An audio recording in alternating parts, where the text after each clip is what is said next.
안녕하세요. 가자김의 나이프 스토리입니다. 이번 영상에서는요, EDC 이야기를 한번 해볼까요? 요즘 제가 가지고 다니는 EDC들을 한번 가지고 와봤는데, EDC라는 게, 그러니까 우리가 흔히, 특히 이제 남성분들이 매일, 일상적으로 가지고 다니는 그런 이제 물건들을 뜻하잖아요. 그게 이제 대표적인 게 무슨 이런 소형 나이프, 시계들도 있을 수 있고, 그다음에 뭐 EDC 툴들, 이런 소형 툴들, 그리고 이제 요즘은 또 카메라, 물론 이제 휴대폰도 있을 수 있겠고요. 그 중에서 오늘은 요즘 제가 자주 차고 다니는 시계 이야기를 한번 해볼까요? 요즘 제가 차고 다니는 시계는 바로 여기 타이맥스에서 나온 타이맥스 일렉트릭이라는 시계인데요. 이 일렉트릭 시계는 1960년대 초반에 처음으로 개발이 되었다고 해요. 그러니까 당시에는 주로 이제 태엽을 감는 시계들, 우리 흔히 이제 매뉴얼 와인딩 시계 혹은 이제 오토매틱 시계라고 하는 태엽 감는 시계가 주류였는데, 그러다가 이제 조금 태엽을 감지 않아도 편하게 갈 수 있는, 사용할 수 있는 시계를 개발하게 된 게 이제 그, 이 일렉트릭 시계, 그러니까 전기 시계죠. 그러니까 우리가 말하는 요즘 우리가 주로 차고 다니는 전자시계랑은 조금 다른 개념이에요. 보통 우리가 이제 전자시계 그러면 흔히 쿼츠 시계라고 하잖아요. 쿼츠는 1960년대 말에서 1970년대 초에 이제 일본의 세이코가 상용화를 했죠. 상용화를 성공해서 우리가 요즘 거의 대부분 시계 그러면 이렇게 이제, 특히 쿼츠 시계 특징이 이 초바늘이 이렇게 1초에 한 칸씩 움직이잖아요. 이렇게 이런 이제 쿼츠 시계를 우리가 이제 주로 사용을 하게 되었는데, 그 이전에 유럽에서는 이제 대부분의 어떤 시계가 그 태엽식 시계에서 이 전기식 시계로 넘어가는 그런 과정에 있었어요. 그러니까 이게 60년대 중반에서 이제 70년대 초반까지, 그러다가 지금 70년대에 그 세이코가 쿼츠를 내놓으면서 쿼츠 파동이 일어나게 되고, 그래서 이제 대부분의 이런 전기식 시계들은 어떤 역사의 뒤안길로 사라지게 되는데, 여기 보시면 전기식 시계는 약간 이 초침의 움직임이 보시는 것처럼 쿼츠보다는 그 옛날 아날로그 방식의 어떤 태엽 시계, 매뉴얼 와인딩 시계나 오토매틱 시계에 가깝죠, 느낌이.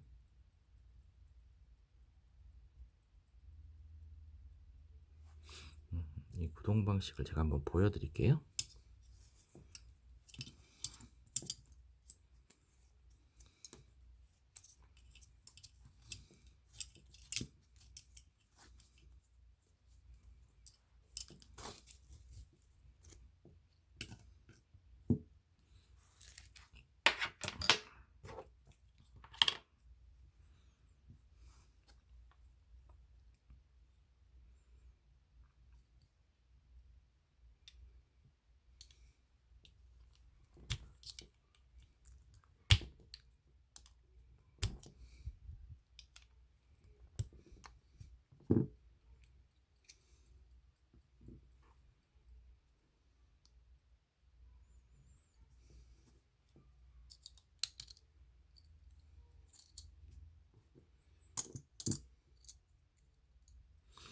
자, 내부 구조가 이렇게 생겼어요.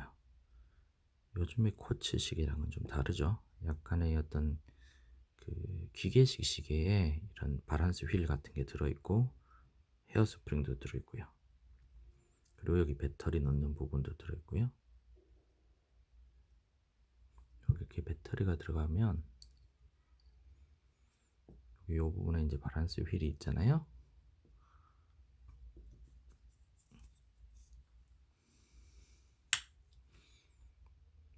여기를 움직여주면 이렇게 가죠. 시계를 좀 아시는 분은 아실 거예요. 그러니까 거의 일반적인 그 아날로그 방식 기계식 시계의 움직임이랑 흡사하죠. 단지 요 휠을 밀어주는 역할을 하는 게 이제 전자석을 이용한다는 거예요. 그래서 전기를 이용해서 전자석과 영구자석의 반발력을 이용해서 이렇게 밀어주는 거거든요. 그 태엽이 하던 그 역할을 이제 건전지로서 대신하는 거죠. 나머지 부분은 거의 기계식 시계랑 똑같다고 보시면 돼요.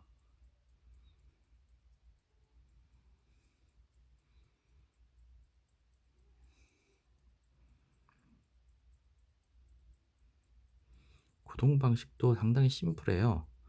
그러니까 여기 자세히 보시면 요 사이 틈에 전선이 하나 보이실 거예요. 요 선이 요 휠이 이제 돌아갈 때마다 연결이 됐다가 끊어졌다가 하면서 전자석이 전원이 들어갔다 나갔다 하거든요. 그러니까 이 휠이 이쪽으로 돌아갈 때, 그러니까 여기 헤어 스프링의 힘에 의해서 이쪽으로 돌아가게 되면 전원이 연결돼서 전자석이 켜지고, 그럼 전자석의 힘으로 밀겠죠. 그럼 다시 반대쪽으로 밀어내면 이제 전자석은 끊어지고, 또 여기 헤어 스프링이 또 텐션이 들어가고, 그래서 다시 헤어 스프링 힘으로 반대쪽으로 밀어지면 또 전자석에 전류가 들어가고, 그 과정을 이제 반복하면서 이렇게 이제 작동을 하는 거죠.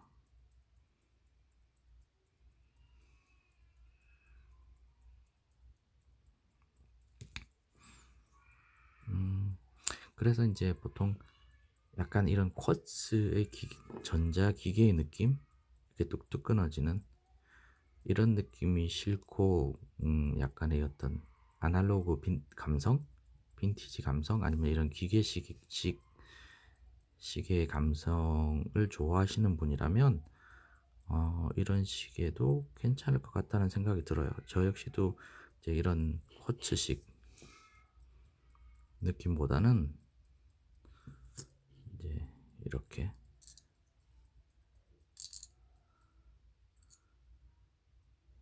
이걸 끼워 볼게요.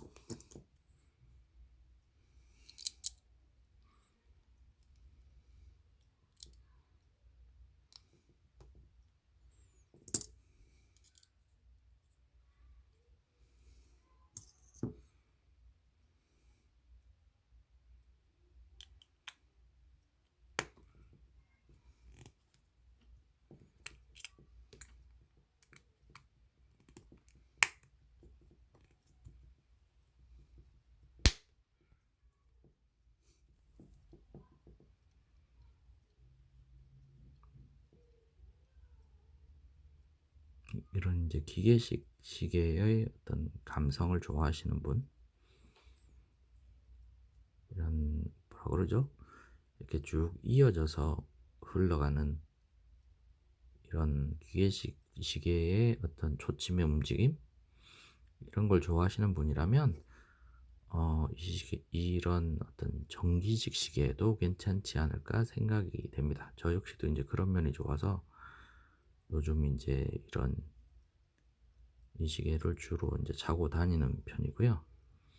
인터넷에도 이제 뭐 일렉트릭 워치 뭐 이렇게 검색을 해보시면 가끔 물량이 있다고 하더라고요. 근데 이제 뭐 이게 타이맥스라는 회사뿐만 아니라 여러 당시 유럽의 여러 시계 회사들에서 만들었었고, 일본의 세이코에서도 만들었었는데 그 시계들이 제가 알기로는 단점이 당시로서는 좀 복잡한 이런 어떤 기계 방식을 이용하다 보니까 고장이 좀, 그 세월이 오랜 세월이 지나다 보니까 고장이 나는 경우가 흔하다 그러더라고요. 근데 이 타이맥스는 미국 브랜드라고서 그랬는지 되게 심플하고 간단한 방식으로 제조를 했어요. 그래서 금액도 당시로서는 좀 저렴한, 보통 이제 한 20불대에서 50불대 사이, 그러니까 1970년대, 60년대 말 70년대 초반이었으니까 지금 가치로 하면은 뭐 얼마 정도 될까요? 한 30만 원, 50만 원, 뭐 그 언저리였겠죠. 나름대로의 어떤 당시로선 최신 기술의 어떤 전기식 시계가 그 정도 가격대였기 때문에 상당히 많은 판매량을 가지고 있었던 시계라고 하더라고요. 그리고 이제 그런 어떤 심플했기 때문에 고장도 덜하고 해서 지금까지도 제대로 작동을 하는 이런 전기식 시계 중에서는 그래도 타임엑스가 나름 뭐라 그러죠? 생존, 서바이벌, 그러니까 살아남아 있는 것들이 덜어 있다고 합니다. 그러니까 혹시나 관심이 있는 분들은 한번 찾아보시는 것도 괜찮을 것 같다는 생각이 듭니다. 그래서 요즘 제가 자주 차고 다니는 어떤 전기식 시계였고요. 그리고 뭐 이런 카메라도 있고, 뭐 이런 이제 나이프도 제가 한 꽤 오랜 세월 사용한 장비들인데, 이것들에 대한 영상도 제가 다음 영상으로 한번 만들어 보겠습니다. 그럼 이번에도 음, 가자기맨 나이프 스토리지 시청해 주셔서 대단히 감사합니다. 그럼 이번 영상은 여기까지. 감사합니다.